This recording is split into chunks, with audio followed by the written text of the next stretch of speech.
کو ڈاکٹر اسرار صاحب رحمہ اللہ تعالیٰ بڑی پیاری بات کرتے تھے کہ جو شخص سویا ہوا ہے اس کو تو آپ جگا سکتے ہیں، اور جو آنکھیں بند کر کے لیٹا ہوا ہے اس کو کوئی نہیں اٹھا سکتا، کیونکہ وہ پہلے ہی جاگ رہا ہے، جاگنا چاہتا نہیں ہے۔ تو ایسا شخص جس کے اوپر حق اور باطل واضح ہو چکا ہو، اس کے باوجود وہ جان بوجھ کے کفر کی روش اختیار کرے، اس کے لیے قرآن میں کوئی ہدایت نہیں ہے۔ یہ بڑا خطرناک معاملہ ہے۔ تو اس سے مراد وہ کافر ہیں کہ جو حق جاننے کے باوجود جان بوجھ کے اپنی قبیلے کی حمایت کے اندر، اپنے نسلی تعصب کے اندر، یا جیلسی فیکٹر کی وجہ سے، جس طرح یہودی تھے، نبی صلی اللہ علیہ وآلہ وسلم کو ماننے سے انکار کر دیا، وہ سب کے سب اس کیٹیگری میں فال کرتے ہیں۔ ان کے لیے اب آپ ان کو تبلیغ کریں نہ کریں، ان کے لیے برابر ہے، وہ ایمان نہیں لے کر آئیں گے۔ ختم اللہ علی قلوبہم، اللہ نے ان کے دلوں پر مہر لگا دی ہے، سیل کر دی ہے، یعنی سیل ہو گئی، اب کوئی چیز اس کے اندر داخل نہیں ہو سکتی۔ وعلی سمعہم، اور ان کے کانوں پر بھی، وعلی ابصارہم، اور ان کی آنکھوں پر بھی، غشاوۃ، پردہ پڑ چکا ہے، وَلَهُمْ عَذَابٌ عَظِيمٌ، اور ان کے لیے بہت بڑا عذاب تیار کر رکھا ہے اللہ نے۔ وَرِعَوْذُ بِاللَّهِ تَعَالَى اللہم اجرنا من النار، اللہم اجرنا من النار، اللہم اجرنا من النار۔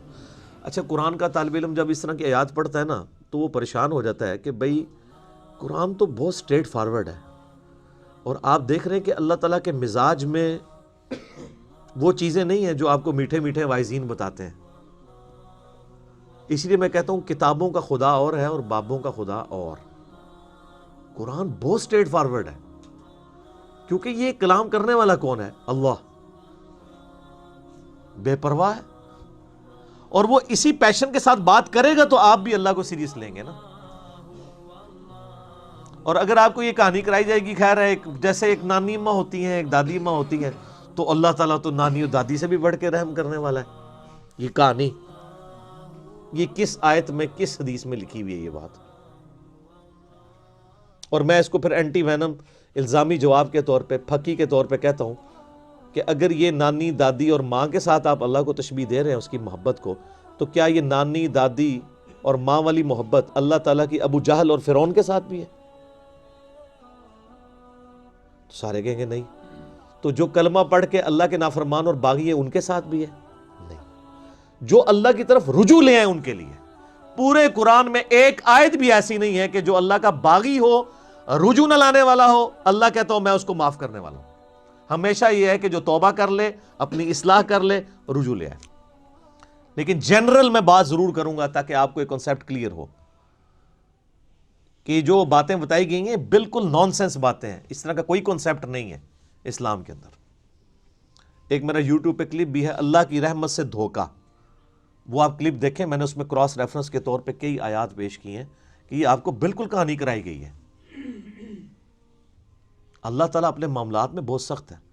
اچھا، اس کی وجہ سے بعض لوگوں کے دماغ میں یہ بھی آ جاتا ہے کہ یار اللہ تعالیٰ دیکھو مور لگا دیتا ہے، نعوذ باللہ، اللہ تعالیٰ کی اپروچ بڑی کوئی فنیٹک والی ہے، نعوذ باللہ۔ ایسا نہیں ہے، یہ ان لوگوں کے لیے جو جان بوجھ کے حق سے اناد کرتے ہیں، تو پھر اللہ تعالیٰ کہ غضب کا کوڑا ان پہ پڑتا ہے کہ یار ان کو بات سمجھ بھی آ گئی تھی، اس کے باوجود انہوں نے یہ کیا ہے، اب میں ان کو نہیں چھوڑوں گا، اب ان کے اندر ہدایت داخل بھی نہیں ہو سکے گی۔ یہ بہت، یعنی اس کو کہتے ہیں پوائنٹ آف نو ریٹرن۔ اب اس پہ اللہ تعالیٰ کو کوئی پوچھ نہیں سکتا، اس کو اللہ نے بین کیا ہے۔ لا يسأل عما يفعل وهم يسألون، اللہ کو کوئی نہیں پوچھ سکتا اس نے کوئی کام کیوں کیا ہے، اللہ ہر ایک کو پوچھ سکتا ہے۔ یہ اللہ کو گلہ نہیں کیا جا سکتا، رب ہے، مالک ہے، اس نے اپنے لیے رول طے کیا ہے کہ بھئی جب پوائنٹ آف نو ریٹرن پہ کوئی بندہ پہنچے گا، سچائی قبول کرنے کے باوجود وہ حق سے اناد کرے گا، اس کو نظر آ جائے گی سچائی ہے، پھر بھی وہ اناد کر دے گا، پھر میں مور لگا دوں گا، آؤ پھر وقت کا پیغمبر بھی اس کو ہدایت نہیں دے سکتا۔ انک لا تہدی من احببت ولکن اللہ یہدی من یشاء، اے نبی جس سے تم محبت کرتے ہو تم بھی اسے ہدایت نہیں دے سکتے، اللہ جسے چاہتا ہے ہدایت دیتا ہے۔